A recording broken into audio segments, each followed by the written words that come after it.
The following story was written in front of a live audience. I asked for suggestions. A dangerous family member, a hobby, a concept. From Brittany, Grandma and crocheting. From JD, the cask of Amontillado.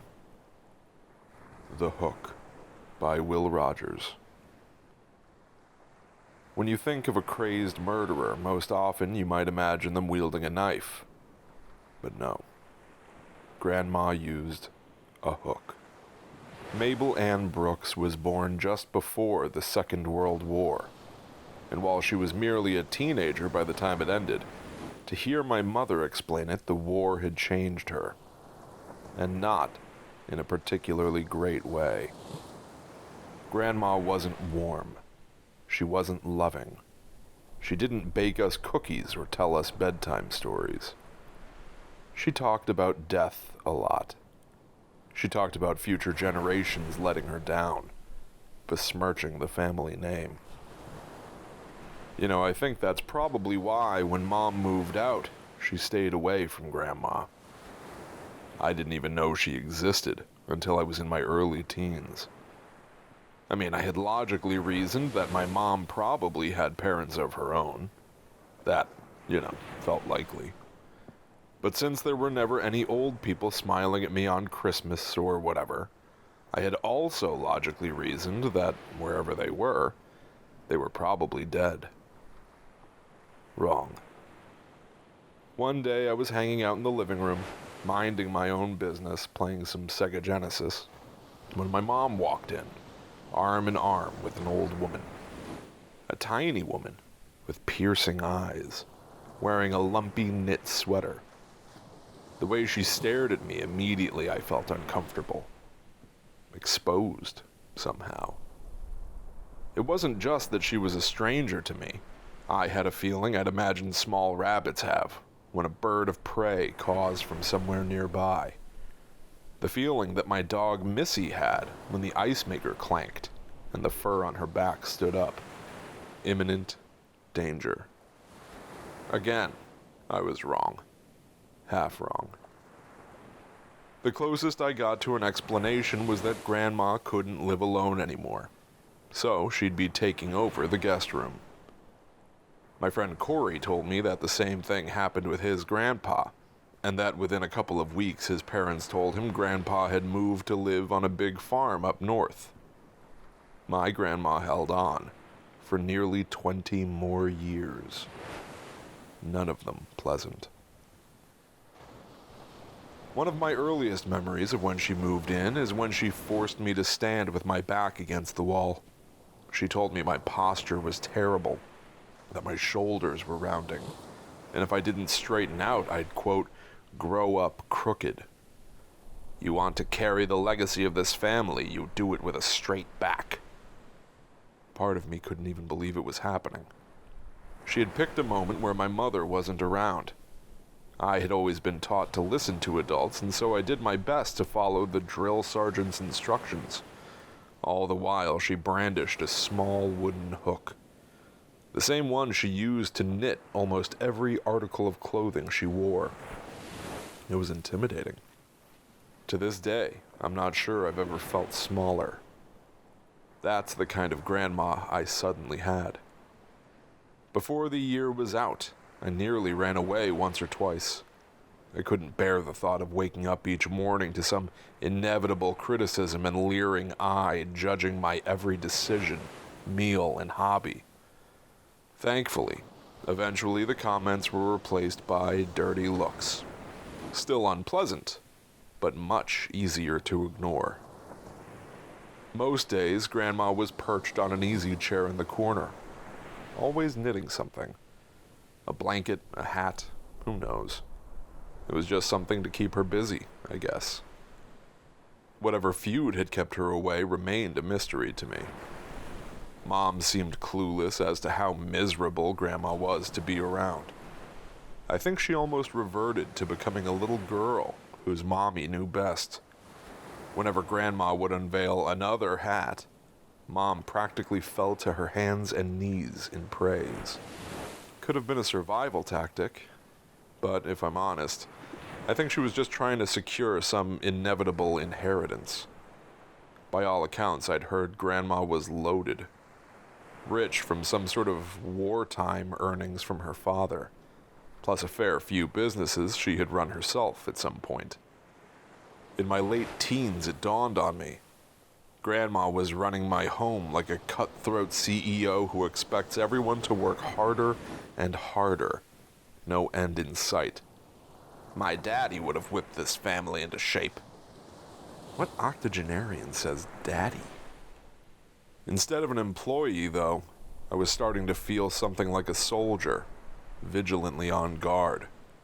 I can't begin to count how many nights I sat up, listening for any suggestion that Grandma was walking toward my room. It had happened more than a few times. For some reason, it didn't seem to matter just how late at night it was.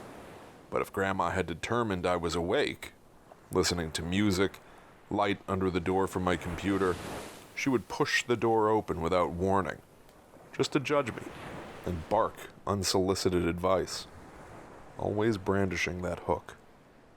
No one likes a porker. In my day, we respected our elders. What kind of weakling can't wear wool? Regretfully, I'd heard this last insult before. My allergy to natural fibers made me the enemy of many knitting hobbyists. No one likes the girl who complains about rashes and itchy eyes after they receive a handmade present. There was no sense fighting her. Good point. Thank you, Grandma. Good night. With perfect horror movie timing, she often creakily pulled the door shut, as slowly as humanly possible, her hate-filled expression gradually sinking away into the darkness of the hall. A couple of times I even suspected she had remained behind the closed door for several minutes before returning to her room. Years of living like this. Years. It had been getting better, to be fair. Time marches on. I grew up, still living at home, sadly, and Grandma got ever weaker, but no less insulting. My failure to launch was an affront. No career, no husband, no hope. Clearly, I had not only let the family down, I had destroyed the bloodline. It was truly a joy to hear about it every goddamn day. Thankfully, when she turned 90, she seldom left her room. Always knitting, knitting, knitting. Part of me is ashamed to admit that I never visited her.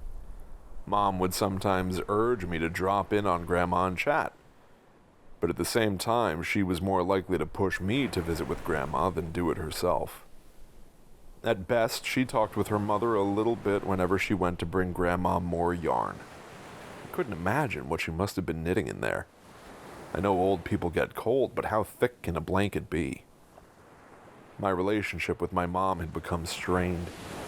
She plainly refused to acknowledge how uncomfortable life had gotten with her mother around. She wouldn't hear it. One day I told her she didn't deserve the inheritance. Mom just stared at me. The hurt on her face was devastating. What did it matter, really? It was temporary. It's just a fact of life. There would come a day that Grandma would pass away, and then maybe life would get back to normal. Normal was long gone. When the dog went missing, some of my friends joked that Grandma had eaten her. The old witch probably used her in a spell or something. But here's the crazy part. They were almost right. I found out why Grandma didn't leave her room anymore. I found out what Grandma was knitting with that hook. It was one of those nights where the moon is so bright, you almost don't need to turn on the lights.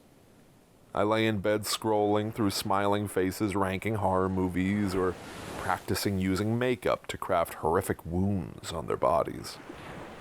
It was the first time I didn't hear her come into my room. At least, I hope so. She didn't say a word. She just waddled slowly beside me, reached out, and wrapped something soft, pink, and wet around my head. A knitted hat? As it covered below my chin, I thought maybe it was a bag to suffocate me. But if suffocation was the goal, why would she use yarn? In the movies, sometimes you see someone who's had plastic wrapped over their face. It's awful. I think we can all relate, at least, to the concept of suffocating.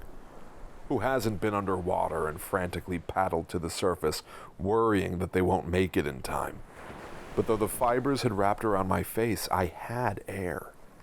Air contaminated by some unknown toxic liquid that made my head swim. I could breathe, but not enough. Not nearly enough. Worse, each feeble breath pulled loose fibers deep into my nostrils and lungs. I coughed and choked, realizing with horror that Grandma likely hadn't used a synthetic fiber. "Wool!" I screamed inside as my eyes itched from the fiber and my lungs burned from the chemicals. All along, Grandma wrestled to keep me still. She was strong. Way stronger than I ever would have thought. Or maybe I was getting weaker. I felt myself getting dizzy. Once I fell to the ground, she let go, but no matter how much I pulled, the knitted bag wouldn't come off. I think she had tied it around my neck. "When you're done panicking, nod your head." She was insane. I always knew she was insane. The yarn was thick and pillowy, allowing narrow slits of light to come through, and just enough air to remain conscious. Just dimly I could make out parts of my room through the tight weave around my face. Unsure what would happen next, but certain that I needed to do whatever it took to get this goddamn thing off my head. I nodded. I could do nothing else. The terror was mounting. My pulse was racing. I couldn't think straight. "Follow me." Grandma led me down the hall and into her room. It didn't matter how thick the yarn around my face was. The smell hit me, and I started gagging. Damp. Rot. It smelled like decay.